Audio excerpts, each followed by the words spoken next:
So welcome everyone to this new YES webinar.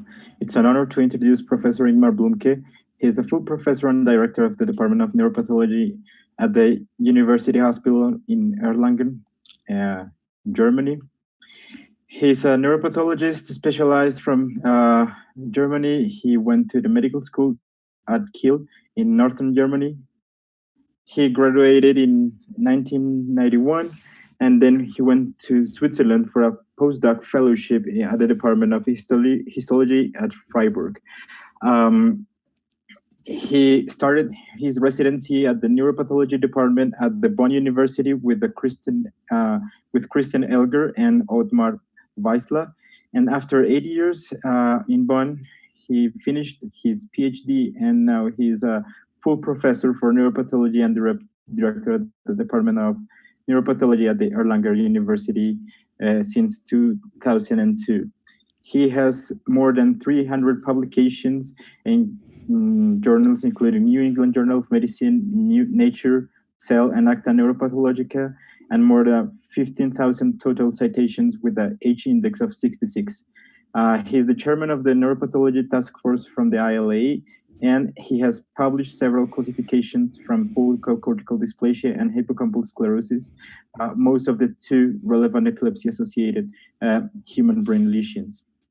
He chairs the Educational Council, which developed the first curriculum from epileptology in 2019, with the online platform that ILAE will open shortly called ILAE Academy. And our learning objectives for this regarding the ILAE curriculum will be to describe the common structural and etiologies, for example, hippocampal sclerosis, tumor malformations, and in this case, focal cortical dysplasia, describe the common genetic causes of epilepsy, to demonstrate working knowledge of etiologies amenable to surgical treatment and their prognosis, and to define treatment strategies considering genetic markers. So, Professor Blümcke, it's an honor to have you here. Thank you, Sebastian, for this kind introduction. So we would like to start to asking you a few questions regarding why it's important to replace the Palmini FCD classifications, and that has been widely used during a prolonged period of time. Okay, so the Palmini classification was published in 2004 and took over from the Milano classification in 2002. That was originally published by Laura Tassi and Roberto Spriafico from Italy. And you know, a very wise man told me one time, 3 things in your life will never change. First, you have to die. Second, you have to pay taxes. And third, disease classification will change forever. So, you know, that is the background, right? I mean, so however, I will give you 3 points of concern from the time, let's say around 2009, that prompted the ILAE task force to look again into the Palmini classification scheme. The first thing is it was kind of difficult to establish a histopathology diagnosis using the Palmini classification scheme. And we have now published evidence for that. That was the Epilepsia paper from Chamberlain in 2009. Second, you see, this classification has some use for prediction of surgical outcome, let's say, and the reported range was very broad for the so-called Palmini type 1 FCD. The range was between 20 to 70%, and that really needed attention. That wasn't really a good prediction scale. And third, the FCD research at that time didn't develop as we thought it should, with many data that virtually has never been confirmed in independent studies. So many people proposed to review the scheme, the Palmini scheme, therefore, in order to introduce a better histopathological and clinical definition of the various subtypes. And as most of you may have noticed then the biggest change in the ILAE classification of 2011 was therefore to separate the FCD type 1 from those cortical alterations that were associated with another principal lesion and hence classified as FCD type 3. I hope that answers. Yes. And what do you consider the most important challenge in the clinical use of the ILAE FCD classification? Okay, that's also a tough one. So the current ILAE classification, in my view, still lacks evidence for scientifically approved clinico-pathological distinct phenotypes of FCD1 and FCD3. So there are a few exceptions. For example, these so-called Holthausen disease with FCD1A, but most FCD1 type 1 diagnosis can be put into one basket of variable disease histories, variable MRI presentations, and variable post-surgical outcomes. And the same is true for FCD type 3. However, for FCD type 3, we do have much evidence that the outcome is different. We do not have much evidence that the outcome is different in hippocampal sclerosis with or without associated FCD. Same for the tumors or vascular malformations. So for the clinical standpoint, it's probably not so important if the lesion is associated with an FCD or not. Okay, and do you think that this genetic era will have an impact on the disease classification in general, and especially in the FCD classification? Oh yeah, and I'm very glad that you invited me to this webinar here to talk exactly about the genetic era, because I truly believe it is so. It has been proven already for brain tumors, by the way. The brain tumors have been classified by the WHO in 2016 with an integrated genotype-phenotype analysis, and this had a tremendous impact on diagnosis and treatment, with more and more pharmacological targets being deciphered from the genetic studies and lesions in the tumors. It is also the genetic analysis is also a more objective measure than the microscopic diagnosis, which will help to stratify patient cohorts in scientific research on the long term. So many people celebrated, therefore, the fall, we call it the fall of the optical wall in diagnosing brain tumors with an integrated phenotype-genotype diagnostic scheme. And we hope that the same will take place in epileptology in one time, with FCD being again at the forefront of our clinical and research interest.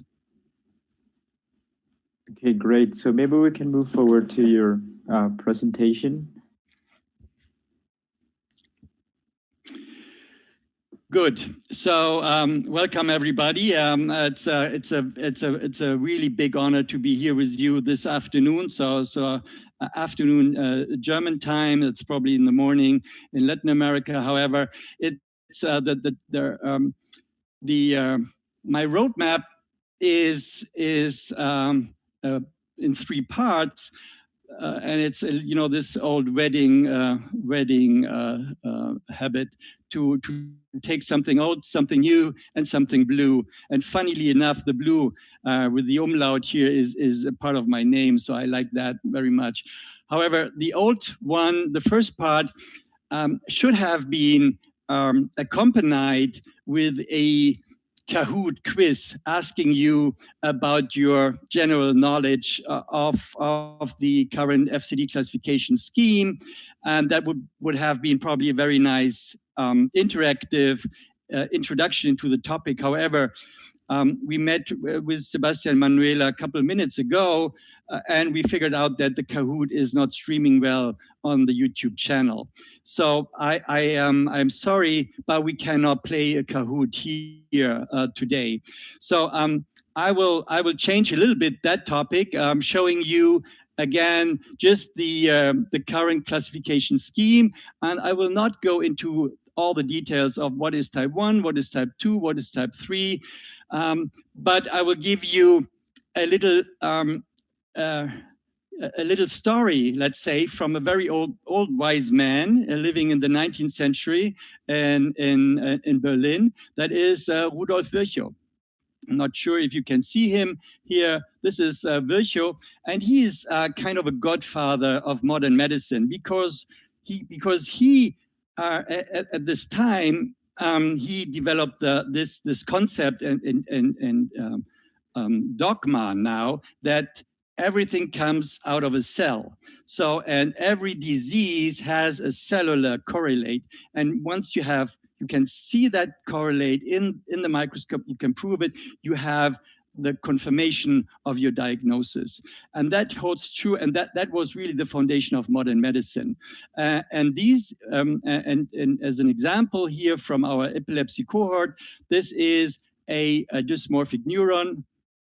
And the pathomechanism describing here would be the malformation, and that is what you need to treat. Here, for instance, that is a lymphocyte, so that is an inflammation, and that is what you need to treat. Although both patients can have seizures, here is another abnormality, but that is probably a secondary degeneration. Here, this is not an epilepsy patient, that is an Alzheimer patient with a hyperphosphorylated tau neuron. So a neuron that develops tangles and will die eventually. And that is the pathomechanism here from the pathology specimen that you can predict is neurodegeneration. And here is a tumor. So however, we are now in the era where the cellular pathology moves into molecular pathology. And at the same time, we move from modern medicine to personalized medicine. In other words, now it's not only important that you know the cell type here, but that you also know which gene is involved. And let's say this is mTOR, so we may call the FCD2 in the near future an mTORopathy. Inflammation here, that would be, let's say, in the amygdala of a patient with anti-GAD, autoimmune antibodies, and that causes the encephalitis. And that is exactly the targeted, personalized medicine approach that we need. So for neurodegeneration, we know it's tau, it's hyperphosphorylated tau, and hopefully in the near future, we will have some targeted treatment options for this. And for the neoplasia, in this case, it is a BRAF mutation, the V600E mutation in ganglioma. However, if we do not find any genes linked to that, like in this case, that is probably a good hint that we have a secondary phenomenon and not a primary lesion here.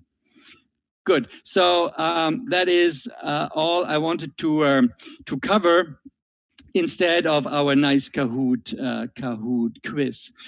So let's see with what's really new in the genetic era, and I will show you here a couple of papers that have made impact on the field, and that was the detection of mTOR, of the mTOR gene, and also genes related to the entire mTOR pathway that are brain somatic. And I will explain to you what that is in FCD type 2, in particular in FCD type 2. And that paper here from Zhong Ho's group from Seoul is very advanced in also showing that this is pharmaceutically addressable. There are other papers like this New England Journal paper from Chris Walsh's lab, finding many other brain somatic mutations in various cerebral cortical malformations. And then from Stéphanie Bolac from Paris, deciphering the Dept DC5 gene as a germline mutation in another subtype of focal cortical dysplasia. And then other mTOR pathway genes like PI3K, ACT, and that is from Dobbin's group. Okay, so that's just to remind you that we are here in the area now of somatic mutations or germline mutations rather than the viral infection.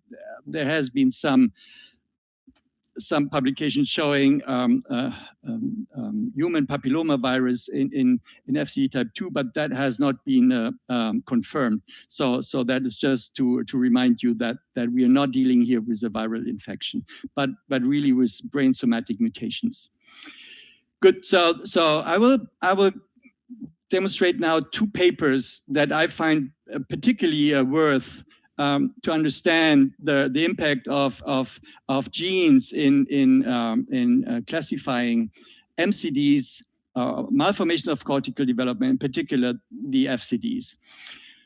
So that paper here from Chris Walsh's lab, they used human brain samples and did a bulk sequencing of the DNA. So they used a chunk of brain, take out the DNA and sequence, and they found either gain of function mutations in positive regulators, which is mTOR, or a double hit loss in the negative regulators, which is the Dept DC5, the GATOR pathway. However, from the bulk sequencing, they then went to single cell sequencing, isolating the neurons, and then looking into the neuronal or glial lineages, and they figured out that all the mutations they found were truly in the neurons. And I will not go into the detail here about these exciting animal models they did. So this is here a part of the mTOR pathway, and these were all the mutations listed they found. You see here in the mTOR that are the gain of function, and here the Dept DC5, this is the negative regulator, as you see here. And then they had this very smart technique of single cell analysis by FACS sorting using the new antibody and isolating the neurons, and then sequencing the known mutation in that patient.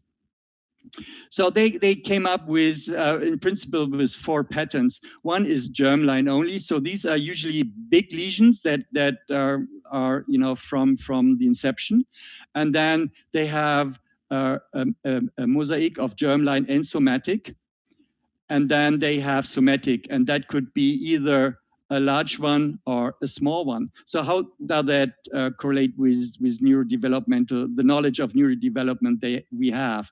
And I will show you in the next slide, first this annotation here of the frequency of cells that carry the given mutation in the FACS sorting project where they did the single cell analysis. So here is very few cells, and that patient here, FCD6, this patient with a very small lesion.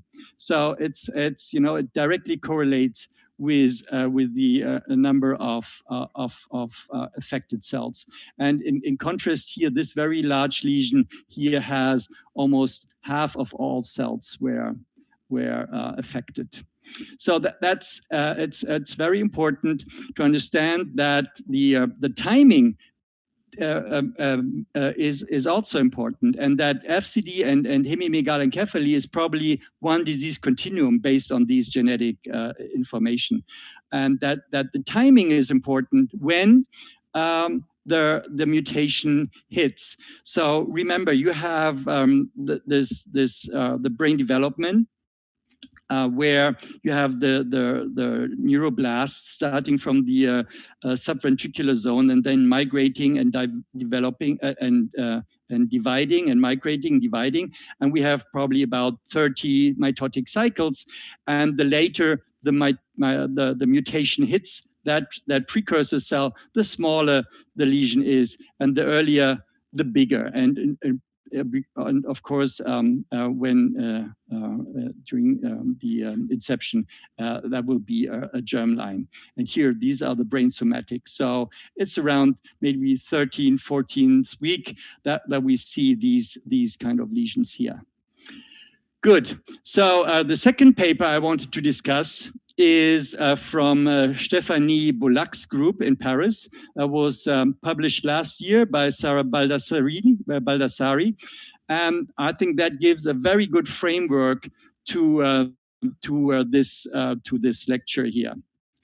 So it has been, I think 80 children were included from a monocentric, so from one center in Paris.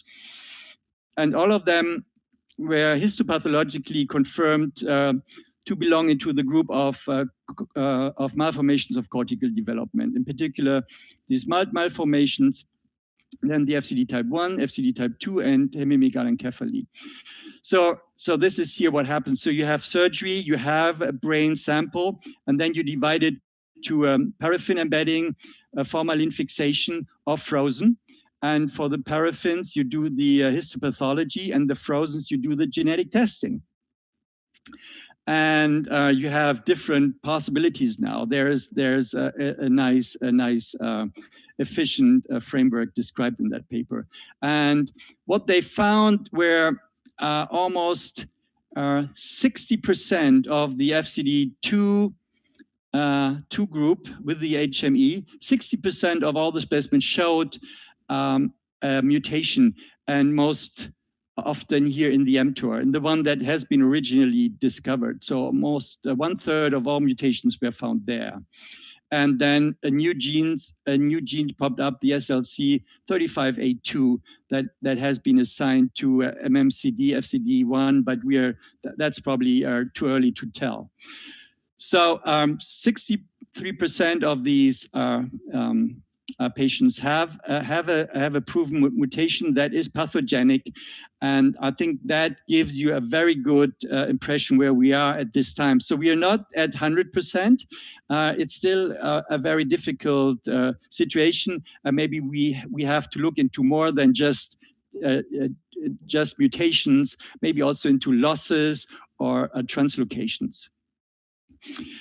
Another interesting finding from Sarah's paper here was that they laser captured individual cells and pooled them to do the genetic analysis. So they had balloon cells, they had normal neurons, they have glial cells, and they have the dysmorphic neurons. So all the 4 major components in FCD type 2.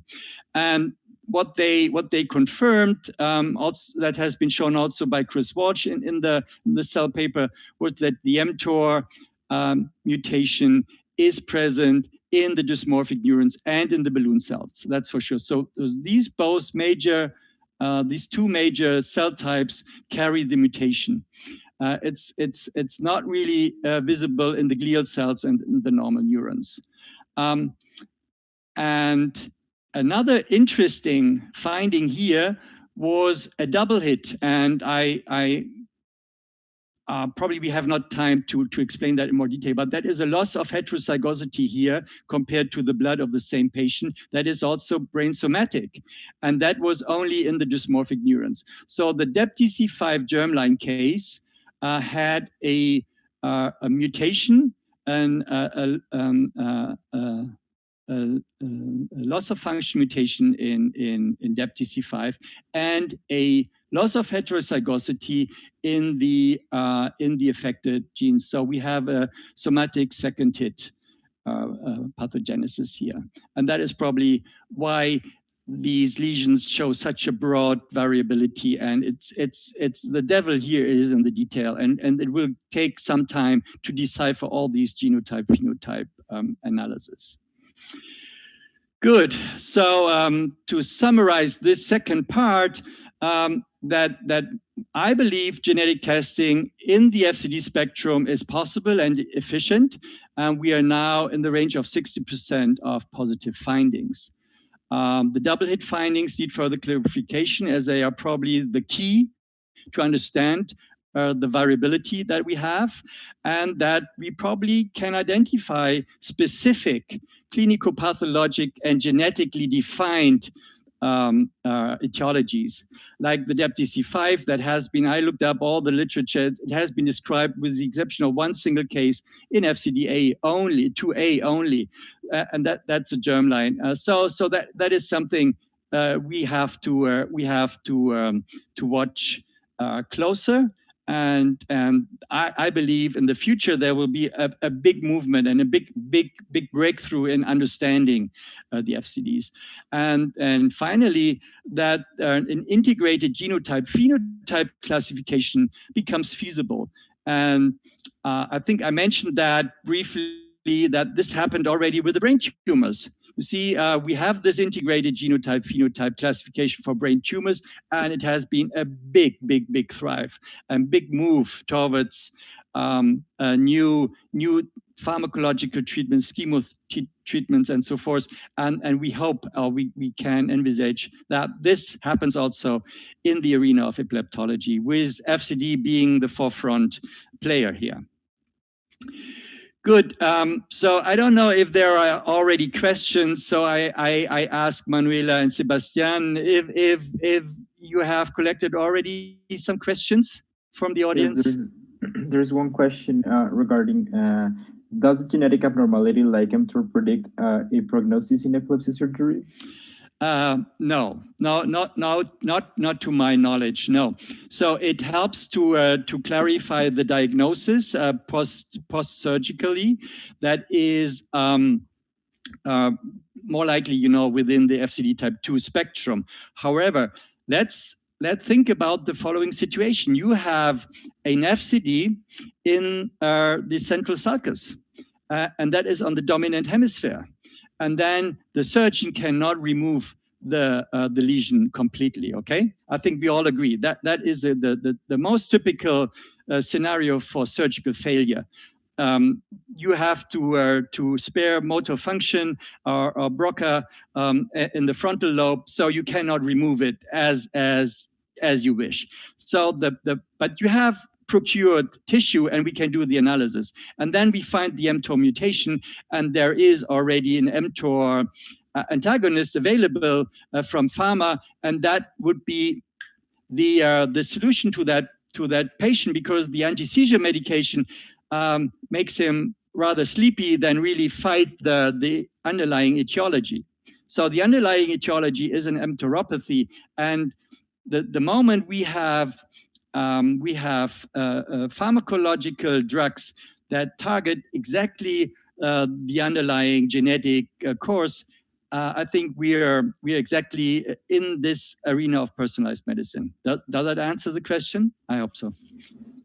Yes, and there's another question by Mark who asked, do you think that there's a genetic and pathological continuum between FCDs and low-grade tumors? That's an interesting one. So we call that, usually we call this hamartoma. And hamartoma, however, I think in my practice, I haven't seen the transition from an FCD type 2 to any kind of tumor. I mean, it has been widely discussed if the tumor is associated with an FCD around, and that is a big debate. And my personal view here is that this is not the case. However, these tumors, in particular, the epilepsy-associated low-grade developmental tumors, they compromise the neurodevelopmental, the neurodevelopment of neocortex, because they develop early on as well. So it's kind of the same thing. However, the cortex might be, irritated and contributes to the seizure. However, I think it's in my view, it's the same thing for the tumor and the FCD, and this so-called associated FCD. So to make that very clear here, I think the genetic work and the genetic workup of these probes will show us the way again in the near future. So whether the tumor and the FCD is something that is independent, has distinct pathogenesis and distinct genes and causes, that is what the pathologist would require to identify this, FCD and tumor, or if this is genetically all linked together, then it would be one cause and one pathway. And that is what we need to treat. And this is, again, like with the other example, we want to treat the patient well. And if we cannot cut it out because of obvious reasons in the dominant hemisphere and close to eloquent areas, we have to identify target drug targets that are helpful. And that is what the genetic era will help us in the near future. Great. So there is one last question after we move forward. They're asking, consider that these are brain somatic mutations. Do you think it's worth requesting gene panels in peripheral blood?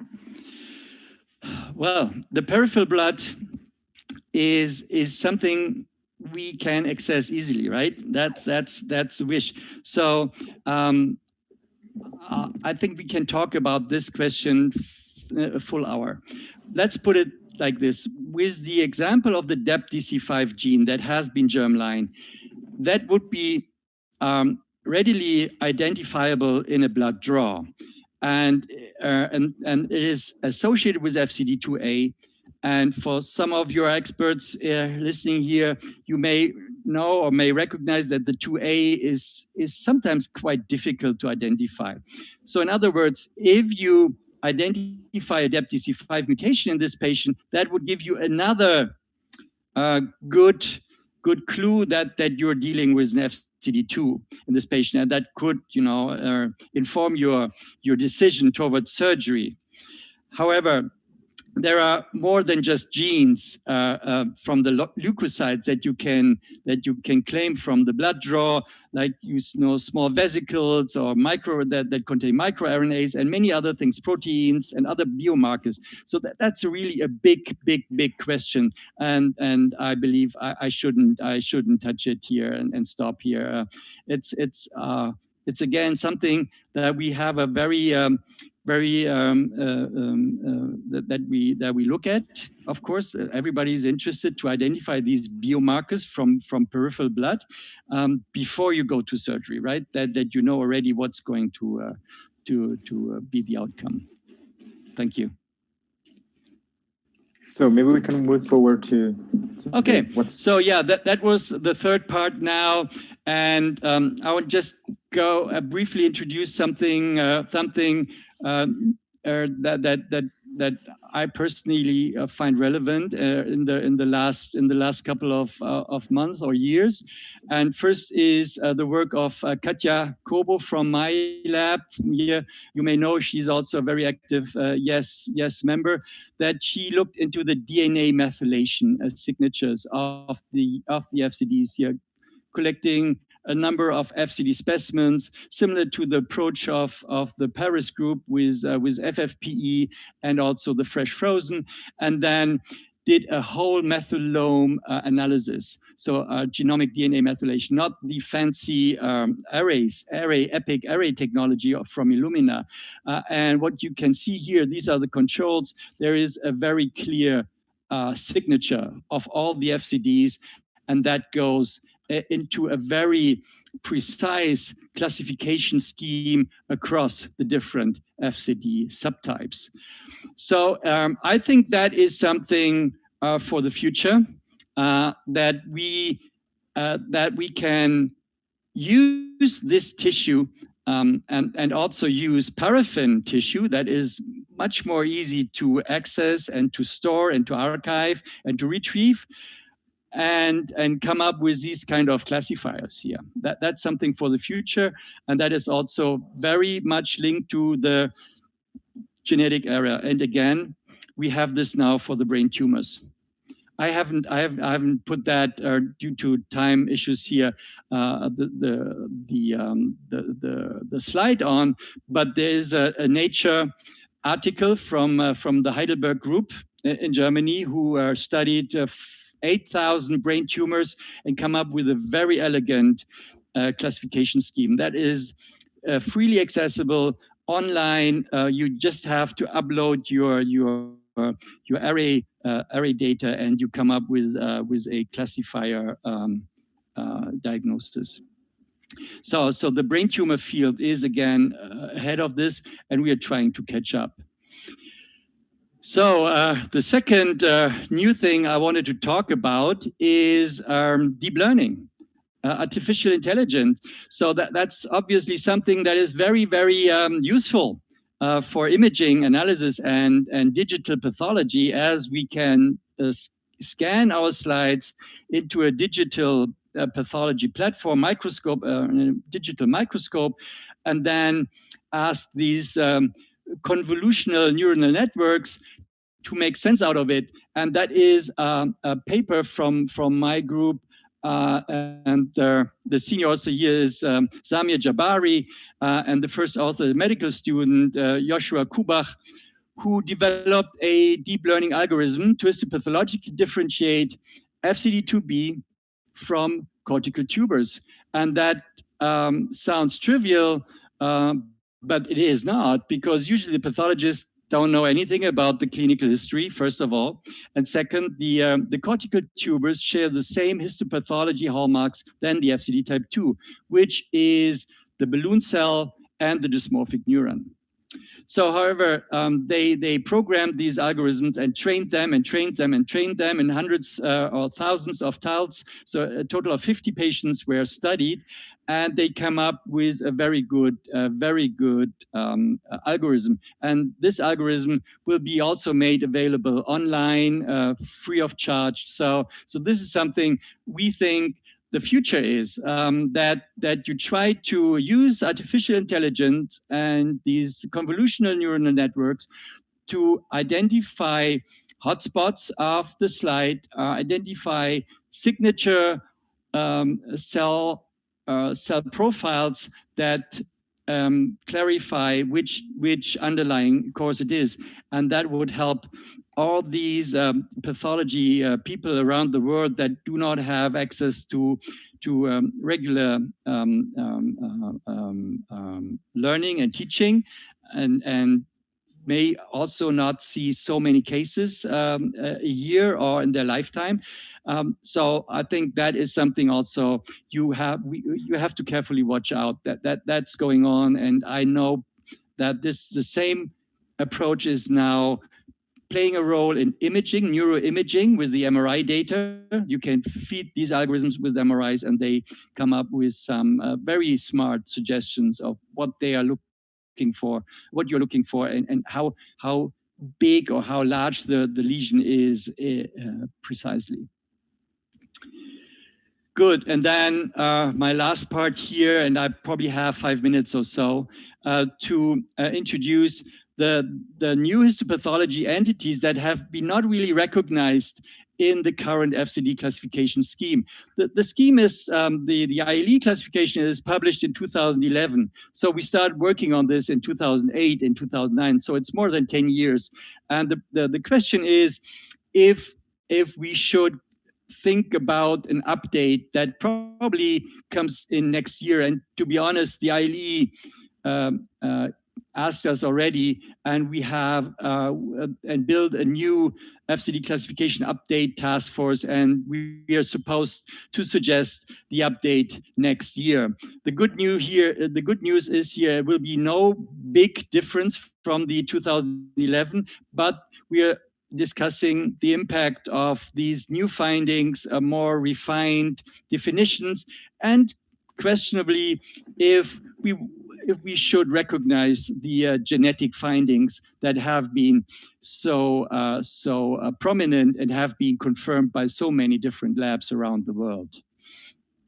So the one new entity I want to introduce here very briefly, only with this one slide, is Mugga. So it's a mild malformation of cortical development with proliferative oligodendroglial hyperplasia, and that patients that we collected in this 2016 publication were mostly in frontal lobe epilepsy. So very early onset. So within the first years of life, there is a clear MRI signature, and it's usually at the junction between gray and white matter.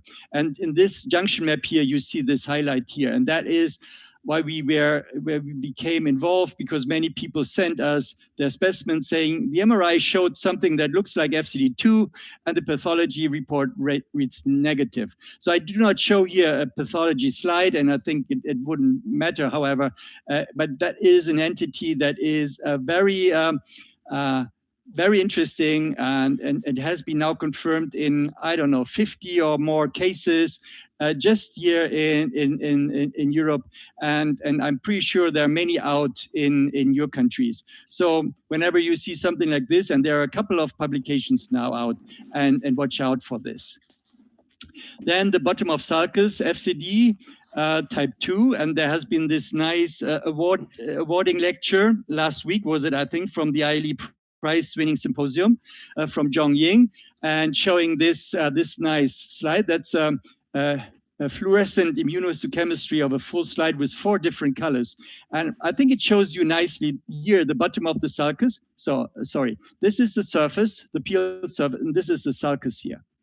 So this is the cortical ribbon, and that is the bottom of the sulcus. So here, the yellow spot, they are the dysmorphic neurons, and the balloon cells are here. So that is what you see on your MRI, the transmantle sign. These are usually the balloon cells, and here's where the epilepsy comes from. And they know in that study, because they have impaled many intracerebral electrodes right inside that. And this is exactly where the seizures start from. What you can do then, this is what we did. We punched out a piece of tissue and sent it to a sequencing and identified again a Dept DC5 and mTOR mutation. So confirming that these bottom of sulcus FCDs, they are in the same range of malformations that we discussed earlier. So although they are very small, very confined, and probably they are developed pretty late in the neurodevelopmental stage. Good, then we have this is a paper that came out in Brain 2012, so right after the classification was published, and that is another very, very important differential diagnosis of FCD. That is these temporal lobe blurring of gray-white matter and a little bit of atrophy here. So, and that is again from the Milano group, and they made a wonderful story clarifying that this is a white matter issue. That's not a cortical dysplasia. The cortex is okay, but here you have lots of degenerated axons and gliosis, and that changes the signal here. They could prove that by electron microscopy. So that is not, whenever you see something like this, white matter signal enhancement that goes a little bit to the border, but the border might itself not be affected, that is not an MRI signature of FCD, and in particular not of FCD1. Okay, so I think that has been shown, and that has to be recognized in the classification update. And this is something different as well. Here is a half hemisphere. You see the hippocampus here. That is the parahippocampal gyrus here. And this is the inferior temporal gyrus, middle temporal gyrus, and superior temporal gyrus, lateral sulcus. And here is the claustrum. And here's the insula. And these islands here, they are remnants of the claustrum. They look like this, and they have been falsely described as FCD3A in the FCD classification of 2011. And that is something that we have to make clear to the audience, that this is a very anatomically normal pattern.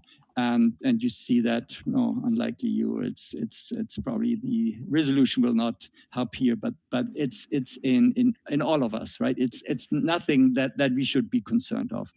Although we understand that the insula here is, it's tricky, and that we still may have some abnormalities in these areas, but the presence of these islands here per se are not abnormal.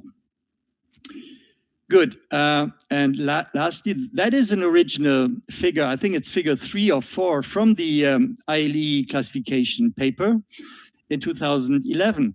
And that was the example of type 1B. So this is normal, the normal cortex, layer 1, layer 2, layer 3, 4, 5, and 6, and here the white matter. And this is the abnormal, no doubt.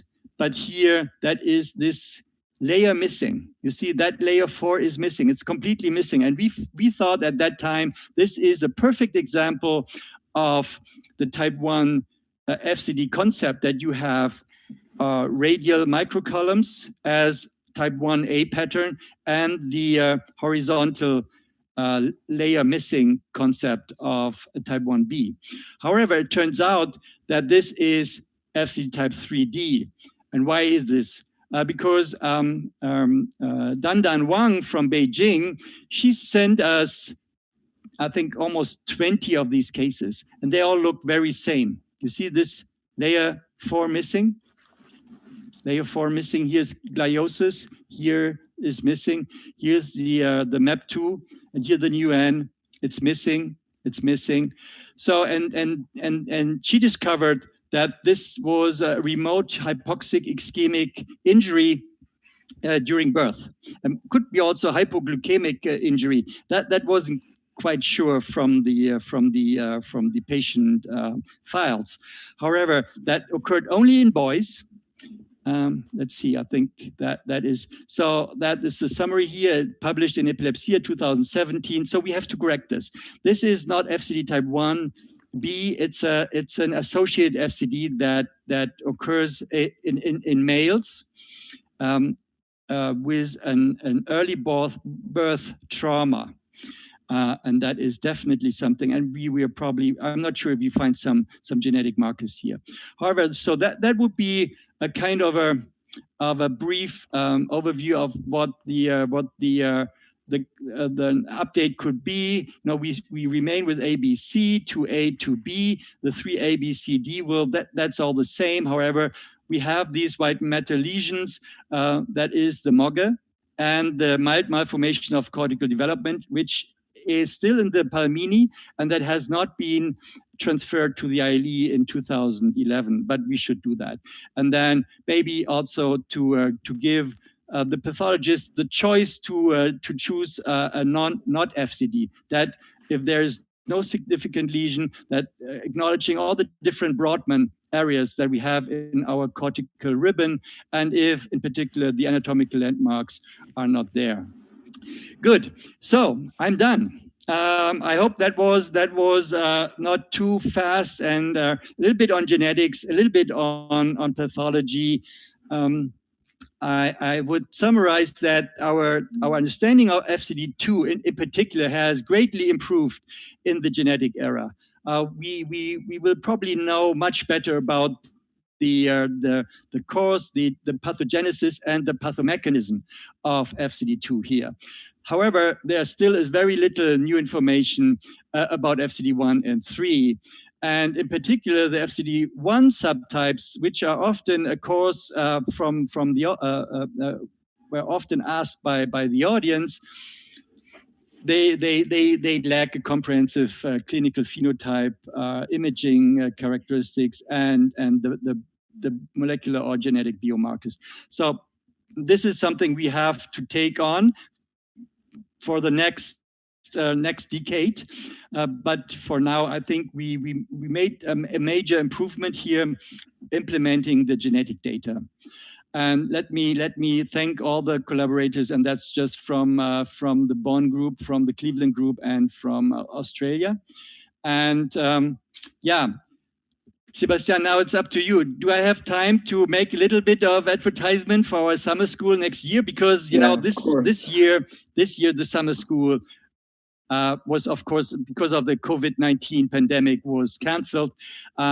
And everybody who has assigned to it will have the room next year. However, I think we still have a couple of empty seats because some people cannot come next year who have agreed to come this year. So time will be September 9 to 12. Look up on the website. It's posted on the ILAE website under ILAE activity, because this is fully endorsed, of course, by the Academy.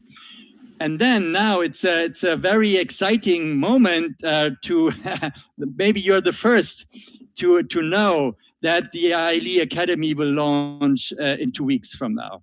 So July 6th, the doors will open, and we will have a very comprehensive portfolio of e-learning activities that addresses the ILAE curriculum. But again, it's only, or let's say only, it is for level 1 first. So that is the entry level, and we will have by end of the year, we will have 15 case-based learning modules. Now we have already 6, and 3, and today it's 4 are almost completed, and we'll go to programming soon. So we will upload them in the coming months until end of the year.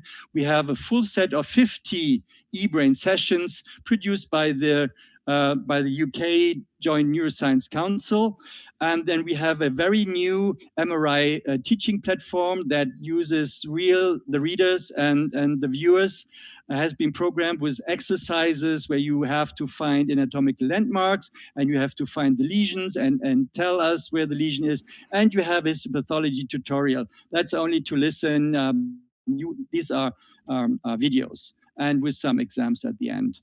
So yeah, that is the Academy for now. So July 6th, you will receive the ILAE newsletter soon, and the website is already functional. So you can look in all the teasers, all the promotion material, but you cannot sign in. Okay, you cannot register. The registration will open July 6th. So don't be disappointed. However, then on July 6th, the whole thing will open its doors, and we hope that this will be a great success and that you all are happy with it. And in particular, in the times of a global pandemic where nobody have access to education, and I know that the Latin American ILAE Congress was postponed. It should have been already in May, and you couldn't go there. So I think that's partially why we have this webinar series here, right? So thank you so much. Thank you so much.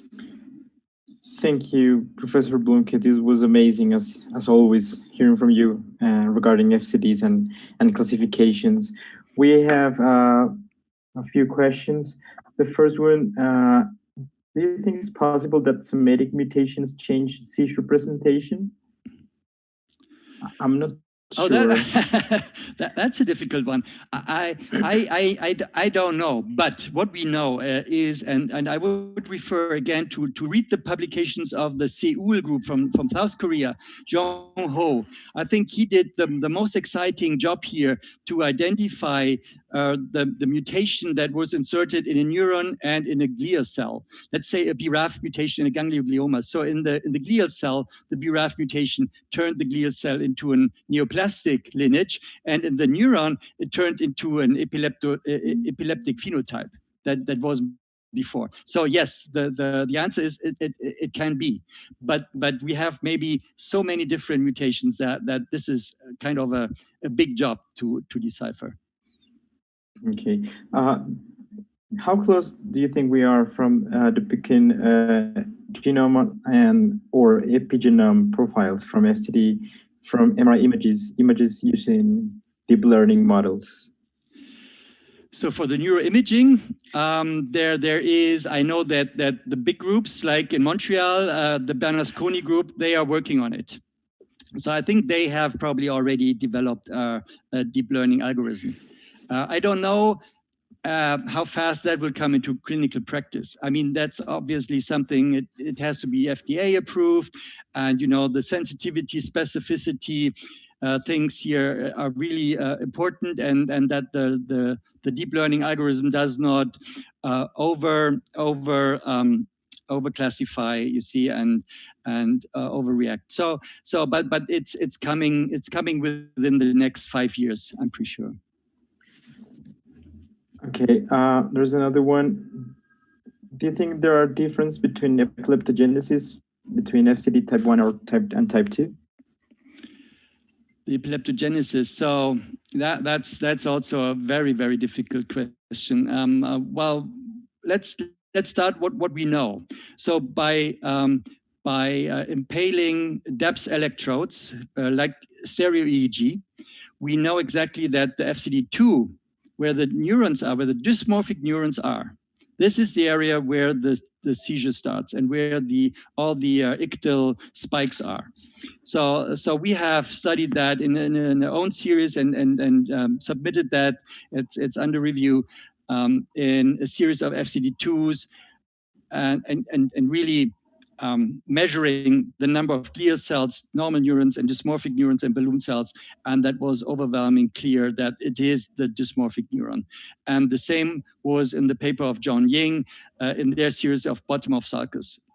So the problem with the FCD1 is there's very little evidence of a clear phenotype of FCD1. So we have lots of FCD1s published, and they may not hold reliable when seen by a different colleague or in other series. That's the problem here, that we cannot compare published papers across the FCD1 spectrum easily. So in my experience, I don't have a case of FCD1 with this stereo EEG procedure, so I cannot tell. But I think there must be a fundamental difference. Yes, there must be a fundamental difference.